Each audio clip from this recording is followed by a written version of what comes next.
आज 21 मार्च 2023 के साकार मधुर महावाक्य हैं। मीठे बच्चे, भगवान आया है सभी भक्तों को भक्ति का फल, मुक्ति जीवन मुक्ति का ठिकाना देने। तुम भक्त से अभी वारिस यानी बच्चे बने हो। प्रश्न है आज की मुरली का कि तुम बच्चे किस स्मृति में रहो तो दिल में खुशी के ढोल और बाजे बजते रहेंगे। क्या प्रश्न है आज का कि तुम बच्चे किस स्मृति में रहो तो दिल में खुशी की ढोल बाजे बजते रहेंगे। उत्तर है इसका कि सदा स्मृति रहे कि मोस्ट वेलवेट बाबा आया है हमें विश्व का मालिक, शाहों का शाह बनाने। हम अभी सूर्यवंशी राजा रानी बन रहे हैं। बाबा हमें 21 जन्मों के लिए एवर हेल्दी वेल्दी बना रहा है। हमारे सतयुगी राज्य में सब चीज़ें फर्स्ट क्लास होंगी। तत्व भी सत्व प्रधान होंगे। आत्मा और शरीर दोनों गुलगुल यानी फूल समान होंगे। इसी स्मृति से दिल में खुशी के ढोल बाजे बजते रहेंगे। ओम शांति। बच्चे जानते हैं कि बाप परम धाम में रहने वाला है। वह बाप खुद बच्चों को कहते हैं अब तुम भक्त नहीं हो, अभी तो तुम भगवान के बच्चे हो। भक्त भगवान को ढूंढते रहते हैं, भक्त को भगवान नहीं कह सकते। भक्त अनेक हैं, भगवान एक है। अब भक्त मनुष्य हैं तो जरूर भगवान को भी मनुष्य रूप में आना पड़े। गाया जाता है भगवान घर बैठे आते हैं। किसके घर? मनुष्यों के घर। भगवान को जरूर मनुष्य रूप धारण करना पड़े। निराकार परमपिता परमात्मा एक है, भक्त अनेक है। सभी मनुष्य इस समय भक्त हैं, भगवान को याद करते हैं, समझते हैं कोई समय भगवान को आना जरूर है। वह है स्वर्ग का रचयिता, तो जरूर एक ही होगा ना, अनेक तो नहीं हो सकते। भगवान आकर मनुष्य रूप में भक्तों को समझाते हैं। आधा कल्प तो मुझे याद करते हैं। ड्रामानुसार जरूर भक्ति मार्ग में याद करना ही है। फिर मैं भगवान मनुष्यों का रूप धर कर भक्तों के पास आता हूँ। भक्त भी मनुष्य हैं तो हमको मिलना भी मनुष्यों से ही है। जरूर मनुष्य का रूप धारण करना पड़े, कोई कच्चे मुच्चे का नहीं। बाप कहते हैं मैं आकर बच्चों को अपना परिचय देता हूँ। मेरा पार कोई पा ना सके, इसलिए मैं ही आकर अपना परिचय देता हूँ कि मैं आया हुआ हूँ। तुम बच्चे जानते हो बाप मनुष्य तन लेकर आते हैं। वह भी समझाते हैं कि मैं किस भक्त के तन में प्रवेश करता हूँ। यह ब्रह्मा है, सबसे बड़ा भगत। एक तो भक्त नहीं है, जो भी पुराने भक्त हैं उनका हिसाब बताते हैं। वही प्राचीन देवी देवता जो सतयुग आदि में थे, फिर वही भक्ति मार्ग में आते हैं तो भक्ति शुरू कर देते हैं। तो वह हुए सबसे पुराने भक्त। भक्तों ने ही पूरी भक्ति की है। वही आए हैं भगवान से मिलकर देवी देवता पद को प्राप्त करने, फिर आकर सम्मुख मिलते हैं। तुम जानते हो हम भक्त थे, सारी दुनिया भक्त है। भगवान आया हुआ है भक्तों की रक्षा करने, क्योंकि भगत बहुत दुखी हैं। भक्तों को यह पता नहीं कि शांति और सुख कहाँ होता है। भगवान आकर समझाते हैं मैं जब आता हूँ तो सौगात लेकर आता हूँ बच्चों के लिए। बेहद का बाप जरूर बेहद की सौगात लेकर आएंगे। अभी तुम समझते हो हम भक्त नहीं हैं, भगवान ने आकर अपना ही वारिस बनाया है। भक्त वारिस नहीं होते हैं। वह ऐसा नहीं समझते कि हम बच्चे हैं, बाप से हमको वर्षा लेना है। वह तो सर्वव्यापी कह देते हैं, तो फिर भगवान कहाँ से आए। अब तुमको वर्षा ज़रूर चाहिए, इसलिए मुझे याद करते हो। वर्षा भी फर्स्ट क्लास चाहिए, सेकंड थर्ड क्लास नहीं। सभी भक्त भगवान को याद करते हैं कि जाकर उनसे मिलें, परंतु जानते नहीं कि कैसे उनके पास जाएं। तो भगवान को आना पड़ता है। पढ़ाते भी हैं, तुम जानते हो भगवान आया हुआ है सबको भक्ति का फल देने अथवा सबको सुखी करने। भगवान को अभी ही आना होता है। वह है रूहानी पंडा। वास्तव में मनुष्यों को सच्चा सच्चा तीर्थ है मुक्ति और जीवन मुक्ति धाम। स्वर्ग में रहने वाले देवताओं के जड़ चित्र यहाँ हैं। उन जड़ चित्रों के पास जाते हैं यात्रा करने। वह हो जाती है जिस्मानी यात्रा। दिलवाड़ा मंदिर में वह जगदम्बा के पास यात्रा करने जाते हैं। वह है भक्ति। भगवान आकर इन यात्रा के धक्कों से छुड़ा देते हैं। भक्त भगवान को मिलते हैं तो भगवान भक्ति के दुखों से छुड़ाकर ठिकाने लगा देते हैं। बाप कहते हैं जो भी सब धर्म वाले हैं सब मनुष्य मात्र को अभी ठिकाने लगाने आया हूँ। असल ठिकाना है मुक्ति जीवन मुक्ति धाम। सभी को अपने धाम व स्वर्ग धाम में ले जाते हैं। तुम बच्चों की बुद्धि में है बाबा परमधाम से आया हुआ है। आत्मा ही चाहती है कि हम भगवान के पास जाएं, क्योंकि कौन करते हैं, आत्मा याद करती है इन ऑर्गन्स द्वारा। बाप कहते हैं अब तुम देही अभिमानी बनना है, अब तुमको देही अभिमानी बनना है। तुम्हारी बुद्धि में ज्ञान टपकता रहता है। बरोबर ड्रामानुसार बाबा आया हुआ है, बच्चों को रावण के दुख से छुड़ाकर अपने साथ ले जाएंगे। गाइड बनकर आए हैं। तुमको रूहानी तीर्थों पर जहाँ जाना है वहाँ से फिर लौट कर नहीं आना है। यहाँ तो है अल्पकाल के लिए जिस्मानी तीर्थ। यह जड़ चित्र बंद हो जाते हैं, फिर तुम सभी तीर्थों पर जाते हो। सच्चा तीर्थ एक है मुक्ति धाम, दूसरा है जीवन मुक्ति धाम। उन सभी तीर्थों पर जाने के लिए भी भगत जिस्मानी तीर्थ करते रहते हैं।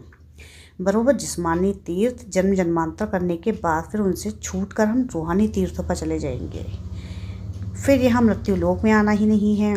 मुक्तिधाम में जाकर बैठेंगे, आना जाना बंद हो जाएगा। फिर स्वर्ग में जाएंगे तो वहाँ आना जाना होता रहेगा, स्वर्गवासी बन जाएंगे। तुम जानते हो कि बाबा हमको स्वर्गवासी बना रहे हैं। हम तैयारी करते हैं स्वर्ग में जाने की। दुनिया में तो किसको पता ही नहीं है, बिल्कुल बुद्धू हैं। शास्त्र आदि पढ़ने से भी कोई फ़ायदा नहीं। अभी की भेंट में तो ऐसे ही कहेंगे, अल्पकाल के सुख को जरा सा कहेंगे। जास्ती मिठाई और जरी यानी थोड़ी मिठाई में फ़र्क होता है ना। अभी तुम समझते हो हम सूर्यवंशी राजा रानी बनते हैं। वह आशा रखते हैं बहुत धनवान बने। संपत्ति तो जरूर चाहिए, तब तो सुख होगा। संपत्ति के साथ फिर हेल्थ भी चाहिए। हेल्थ वेल्थ है तो सुख बहुत है। इस दुनिया में हेल्थ वेल्थ दोनों मिल नहीं सकते। एक जन्म के लिए एक मनुष्य के पास यह नहीं हो सकती। वहाँ तो तुम सब 21 जन्मों के लिए हेल्दी वेल्दी रहते हो। वहाँ तो अनादि आदि हर चीज़ के लिए बहुत सस्ताई होगी। पैसे की तो दरकार ही नहीं होगी। पैसे बदले असरफिया देते होंगे और चीज़ फर्स्ट क्लास होगी।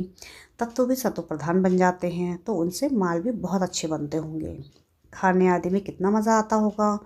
अभी तुम्हारे दिल में ढोल बाजा बजना चाहिए। मोस्ट बिलीव्ड बाप आए हुए हैं, कहते हैं कि मैं तुम्हारा मोस्ट बिलीव्ड बाप हूँ। 63 जन तुमने याद किया, जरूर विलवेड है। यह तो याद करते हैं ना।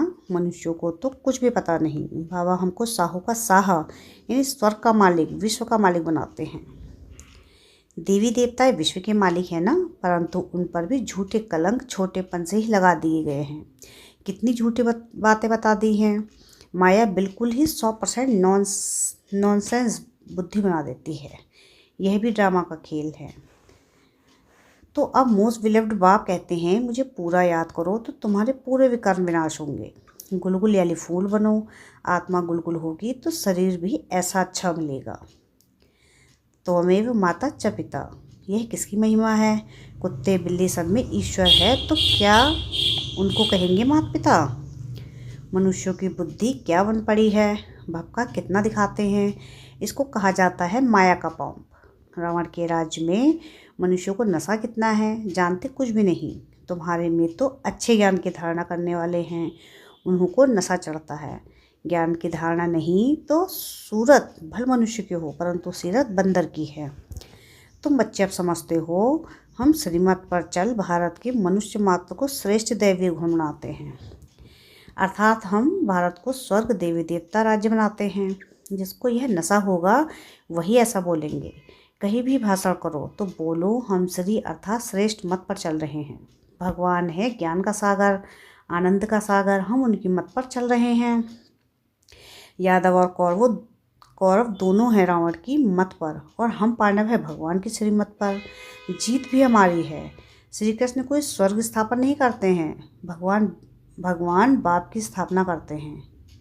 हम भारत को श्रेष्ठ बनाते हैं और कोई भी ऐसे कह नहीं सकेगा कि हम ईश्वरीय मत पर हैं। हाँ कहेंगे ईश्वर की प्रेरणा से करते हैं। बाप तो कहते हैं मैं इस तन में आकर देता हूँ।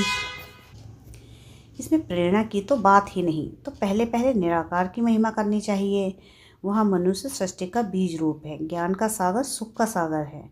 उनकी मत पर हम चलते हैं। वह हमारा बाप है, परम धाम में रहने वाला है, स्वर्ग का रचयिता है।